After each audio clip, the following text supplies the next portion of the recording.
I mean they are big. Yes, I've met companies which are 100, 300 people, but they're outliers. So the question really comes about is, in a time of COVID, where we are seeing online collaboration, there is massive take up of technology happening. People who had not even heard about Zoom are happily zooming away. And on the other hand, the downturn is resulting in potentially higher level of risk aversion and potentially less investment in startups. So how does this all kind of balance up? Let me go to Pradeep Gupta, who's the first panelist.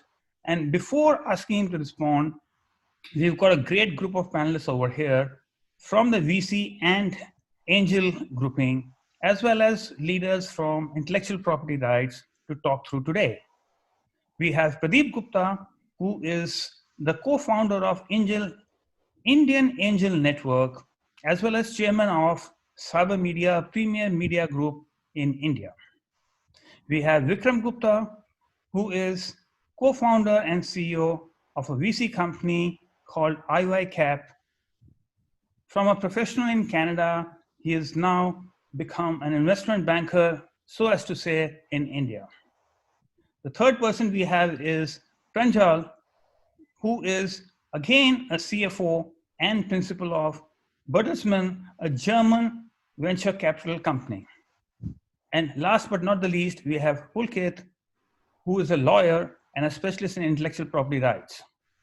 So coming back to our first question, which is about the balance between risk aversion and higher demand, over to Pradeep Gupta. Pradeep, what are your thoughts in this?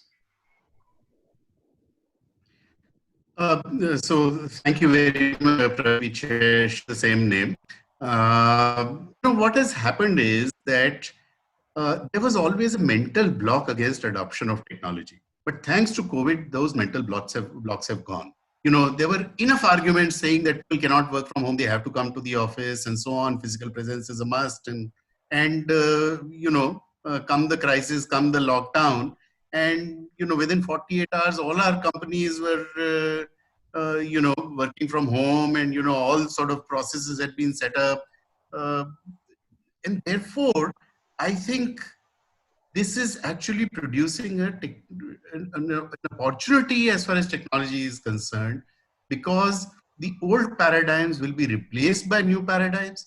A lot of these new paradigms will be led by deep tech.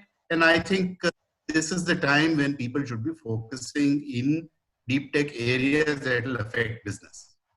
So in other words, what you are seeing is, or what you are saying is, that this is a window of opportunity to make higher level investments into deep tech or technology. Would that be right, PG? Absolutely. And I gave you a preference by being the first speaker of the day purely because we both have the same first name. Over to Vikram now. Vikram, now I hear a lot of terms, when I'm in the startup community or when I'm in the company of venture capital angels. People talk in terms of pre-seed, seed, and I often wonder that are we talking about agriculture or what exactly is happening and why are these guys talking about seeds and all that? As well as what about, series A, B, C? To me, it reminds me of literacy issues, Are we talking about alphabets? So what is this taxonomy?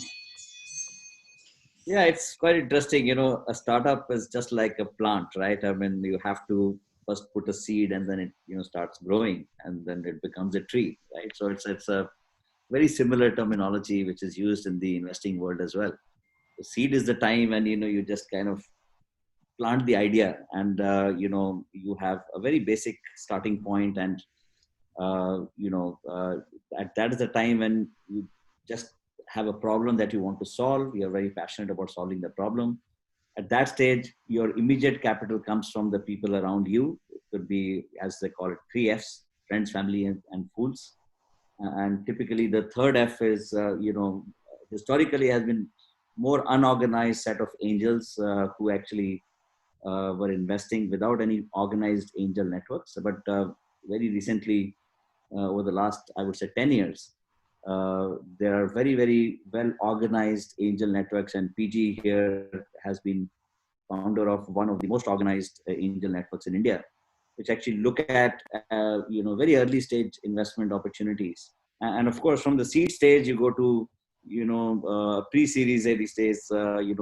Before you actually get your first institutional check, which is called a Series A, and that is the time when you start counting a series, because every time an institutional check comes in, you call as a next series round. So it can go from series A, B, C, D, and as companies start growing substantially, it can go to series I, J, K kind of levels.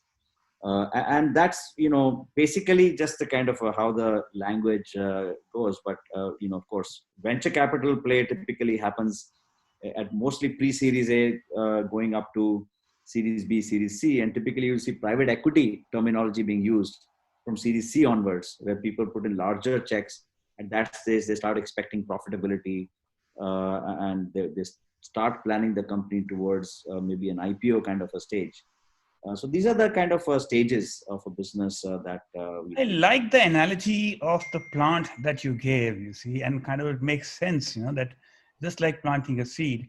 And I also like the concept that you see, end of the day, when you start with individuals, whether they are your family, friends, etc., and they sort of become angels, so as to say. And when you start becoming more growth oriented, then you start, approaching institutions, and then you start in the alphabetical order of A, B, C, D, and then you go into private equity when you're kind of looking at IPOs and that kind of. So that kind of makes sense to me. So now I will go across to Pranjal. Pranjal, now on the similar lines, when we look at a seed and a plant growing, and when we look at the same story in terms of starting with individuals and then going to institutions, etc. How are these? There's a whole lot of taxonomy around the various stages of a startup. Could you kind of throw some light on that? Yeah, so Pradeep, just sort of teeing off from where Vikram sort of left, right?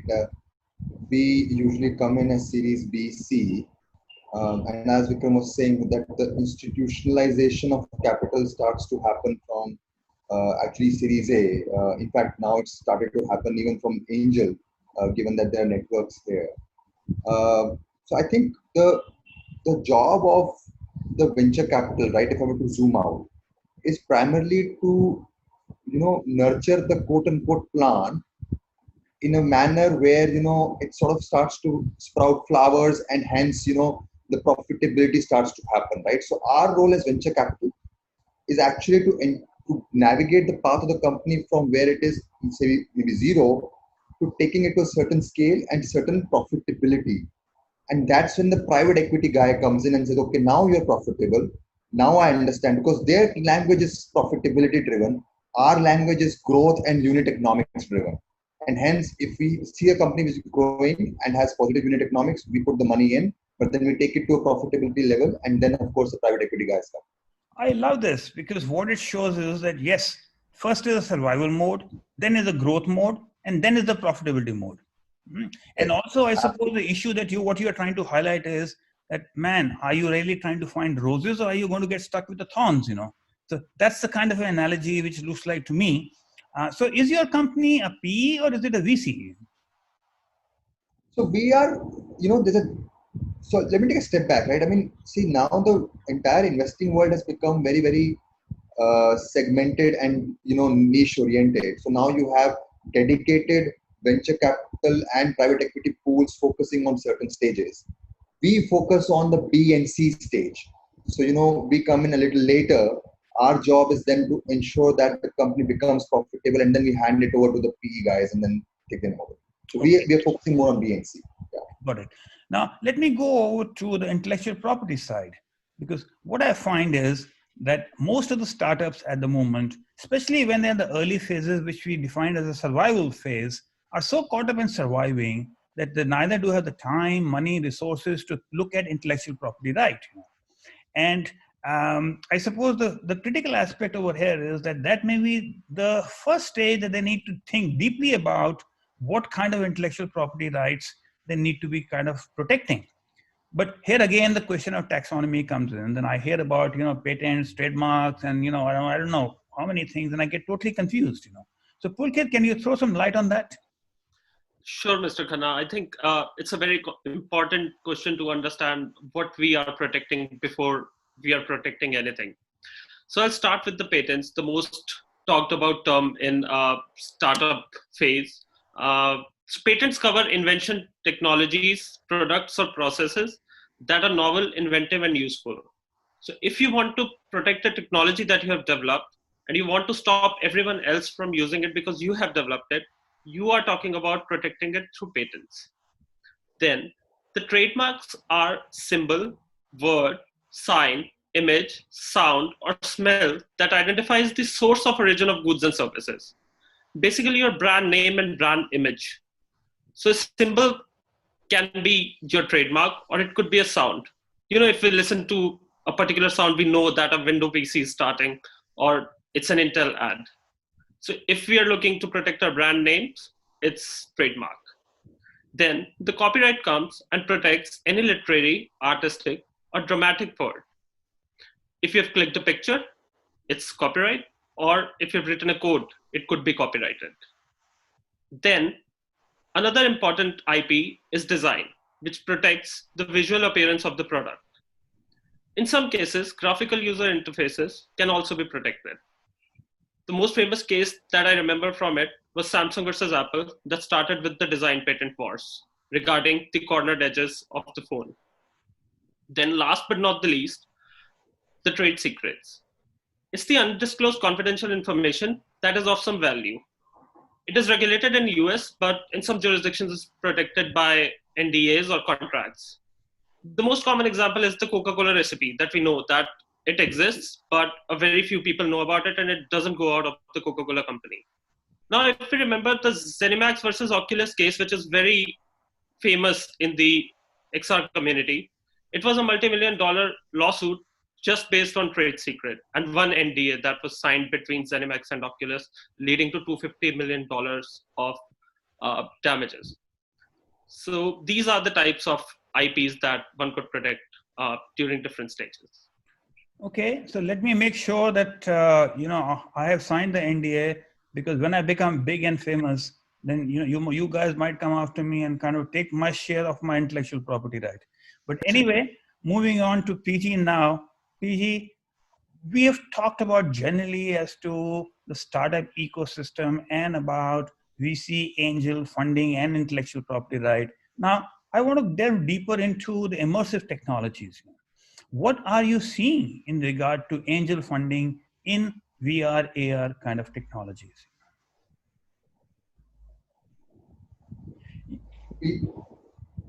Your sound is breaking or not coming in. Yeah. So, Pradeep, I looked at some data which we have at the Indian Angel Network. In the last 1 year, we received about 500 proposals which would have something to do with AR, VR. Only 20 of them were sort of shortlisted and presented to angels. And out of that, only one company actually got investment. Okay. So therefore, what really is happening is that, as angels, we are looking at a business problem and how that business problem can be helped by technology, right? Therefore, it is necessary for technologists to put together sort of story around their technology, that what is the use case, what is the pain point that it is solving, how it is going to be a game changer, what is the differentiation, and therefore at the end of it, how large market can be created out of that technology. So I think it is very important for us to do that. Now, mind you, when I talked about this one case where we have invested, perhaps there are other, in fact, I would say that 80% of the businesses that we invest in would have some deep technology behind it.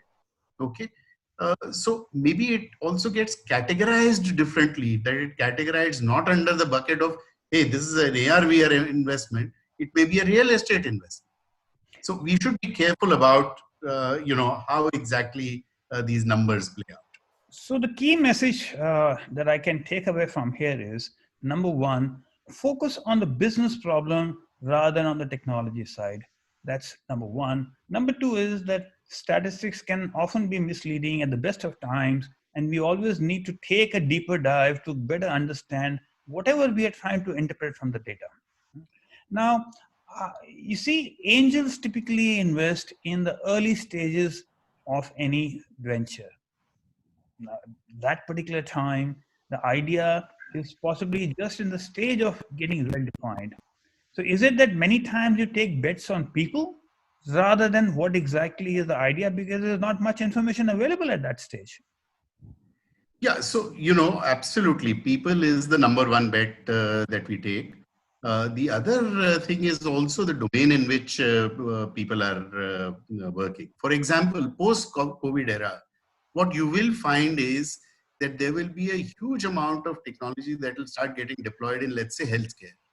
So if there are startups that come up which are using healthcare and using VR/AR solutions in that, then you will find that funding will happen for those kind of projects. So we are always, we are not looking at the ships that have already sailed. We are actually looking at those ships that are going to sail in the future.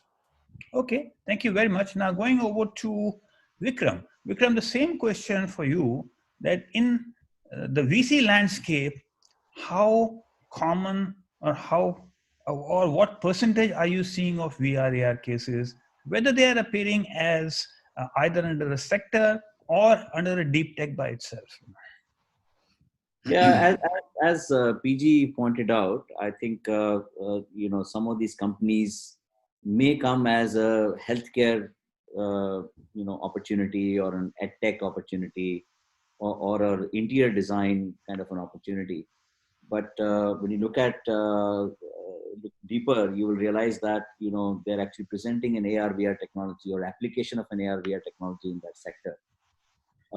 There are a few who would come as an AR/VR solution, but that can be applied across. So they will present the skill set, the tech skill set, to actually manufacture any kind of modules or products around different use cases, and may even be actually working as teams to really help create products. So from our perspective, I think we would like to look at these technologies as they're applied to solving specific problems, so rather than looking for problems to solve based on the skill set available. And PG gave a very interesting example of healthcare, and I think that's a very good area to look at from an AR/VR perspective. And in fact, one of the challenges there is, while of course you can simulate different organs in the body, I think there's a huge opportunity to take it to a level where, now there's a lot of patient data available and very specific patient data available, which can actually be used along with the data and the metadata of that to actually create very individual specific products. So can I create a product of my own heart, for example, and monitor that over a period of time? As compared to how does a common heart look like? Now that common heart, how does it look like is a very common problem these days. Many AR/VR companies have already developed that. But can an entrepreneur just take my data and actually create my heart as it looks? And how does it correlate to my other body organs? Therefore, it makes much easier for a doctor or a specialist to then give me a more focused advice. So things like these will have real application and then have much better application and therefore scalability potential. As an investor, I would be more excited about such models. So I suppose the question which comes to my mind is, as PG gave numbers that they got 500 applications, 20 were taken to the next phase, out of which one was VR/AR. How do such numbers kind of pan out in your spectrum? Yeah, so I think if you broadly look at our entire span of the number of companies that we would look at, every month we would look at almost about 400 kind of potential opportunities with kind of this is across the board. And of course, if I look at almost about the opportunities are dedicated to these technologies or coming into other sector but using these technologies, I would say about 10 odd such companies would be there in that kind of a number. So which would be using AR/VR technologies or applying the technologies in certain sectors. So, which is interesting that we are finding that there's a higher percentage in the VC kind of spectrum. And again, you are also placing heavy bets on people. Yes, absolutely. I mean, whether it's a VC stage or an angel stage, or even at the stage where Pranjal invests, I think people continue to be your primary kind of a selection criteria. And of course, business model is very critical.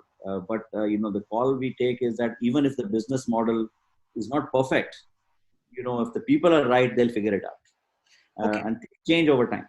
Okay. So now I want to head towards Pranjal. Pranjal, now what I'm hearing from both PG and Vikram is that yes, one is a very strong people bet. Second, yes, it has got to be something which is different. Yes, it's got to be something which is having a business impact. So, and I hear from both these people that potentially health is an area, strong area in the post-COVID. So my first question to you is that as you would also be banking very heavily on people, so should I come, wearing a suit and a tie, or should I come wearing a tattered pair of jeans to your office to get your attention? Actually, Pradeep, honestly, you should come as it is because our preference is always for gray hair or no hair. Love that. But, that's Higher on chance of getting funding. that's on a lighter note. I mean, that's why you see all of us are either graying or, trying to hide our gray. But, on a serious note, Pradeep, I think as Vikram mentioned, right, I think people is important. I'll dissect that a little bit, right? Um, I think while in the early stages, the founding team becomes important and they are the key guys. When you come to Series B, C, it is not the founding team alone. So, while the founding team is important, when we look at people, we look at not just the founding team, but also the leadership. Are there already evident gaps in the leadership? And if so, we are sort of nervous. We want that all the business side of things have been taken care of. The teams, the people that are there in those functions are rock solid. They're able to have their own ground and footing and independent thinking, etc. So I think that is one part of the point, which is that we look at the team and not just the individuals. The second is um, uh, a startup's life is a very difficult life, right? So let me break it down into two parts. There are what we call as synthetic founders and there are natural founders. What I mean by that is when you spend more time with the founding team, you figure out whether the idea is a idea that is born by their self conviction or actually it's a borrowed idea which they want to do because now you know getting into startups is at least pre-COVID was very sexy and the experience was great and all of that stuff, right? So I think that becomes the second important point. Whose idea is it? And is it a natural organic idea where they have put their heart and soul, or is it actually a synthetic idea? And the third would basically be more about life experiences. There is, of course, this entire perception that founders from a certain background, especially from IIT Delhi or from IITs in general, have an easier path to raising funds, which is potentially true given the network and everything else. But it only gets you to a certain stage of, let's say, A or B. I think beyond that, it is all about the life experiences of the founders and how much battle ready they are, right? How much wartime ready they are. So, all those things are diligenced. And of course, we look at their roadmap, their vision, what sort of, drives them, what is there a common ground between us as investors and them as a team in terms of what they want to achieve in year 3, year 5 down the line. So I think it's a mix of multiple things. Also, we end up doing some amount of third party diligence also on the team in terms of ethics, integrity and all of that stuff, because as you grow the organization, these things become increasingly more important and the consequences are more and more large. So some of those things also come into the picture as we look at the team. And in all this, you'll see that we haven't really mentioned about hard skills and technology leadership and all of that. And the reason for that is because we trust that, guys like PG and Vikram would have already knocked that off, right? So Sure. that is not our focus, Sure. really. So what I really want to ask you also is that going forward, which sectors do you think you are going to see a higher level of VR, AR involvement? Healthcare seems to be coming out as the common sector among most of the people. Any other sectors you think of? Yeah, so there are quite a few, and of course, it depends on the maturity curve of the technology. But as PG said, now the adoption is accelerating given the COVID times. So training and education is definitely one. There are a lot of applications around it. Again, education can be consumed in digital manner. Consumers are getting more and more comfortable with online education and training. So that is one important sector which we see should see action. The other one, I would say, in the institutional side, on the B2B side, there are a couple of very strong sectors around surveillance, and that again would become increasingly important. So surveillance and defense technologies, that becomes one important piece. The second is process industries, where again not just from an AR VR perspective, but from a deep tech perspective, right? IoT and AI will play a strong role there. So that is again one sector which we see will have a lot of applications. And look, some of this is also driven by creating maturity, right? So B2B helps these startups So what establish the use what case. you're saying, Pranjal, is kind of syncs very well with our own forecast of the industry take-ups in terms of immersive technology. While the number one is still gaming and entertainment, number two is education and training, number three is health, number four is architecture, engineering, and construction. Then we've got all these defense, mining, travel, tourism, automobile, aeronautical. So I will come back to another question, but let me ask Pulkit also. Pulkit, what kind of experience have you had in regard to startups and in regard to AR/VR? Because I know from a IPR perspective, you would be kind of looking at various kind of opportunities in terms of research commercialization, which is coming from the universities, etc. But what kind of startups and AR/VR are you coming across? So we regularly work with startups, incubators, and universities in IP protection and commercialization related projects, and have dealt with a couple of inventions related to AR as well. But I believe there is still a scope of increased awareness with respect to IP protection. Although since 2010, there has been a steep upward curve in protection of IP in terms of AR/VR domain, but it has largely been due to the tech giants like Microsoft or Apple or Google filing their patents. So the startups are basically thinking of it in costs and time perspective that probably they'll do it later when they have sufficient amount of fund to do that. But they fail to understand that by the time they're filing a patent, if that research gets published by anyone else, their priority is gone and that patent cannot be patented anywhere else. And I think all the VCs and investors and all the panelists agree that if there is not a fence or safeguard to your technology or your USP, everything is lost by then. So Tell especially in me, the tell me that are you seeing any particular sector standing out in terms of the kind of people that who are approaching you? Uh, in general tech, we have been seeing a lot of UAV and quadcopters tech startups. And in AR, we have dealt with inventions related to devices being used in gaming sector. So gaming is something we see regularly in AR/VR domain. What about health? Health, a bit, yes. And we are expecting that a lot of healthcare related patents, because it takes some time to publish the patent from when it is filed. So in coming year or 2 years, we are expecting a lot of patents related to healthcare because of the COVID regime.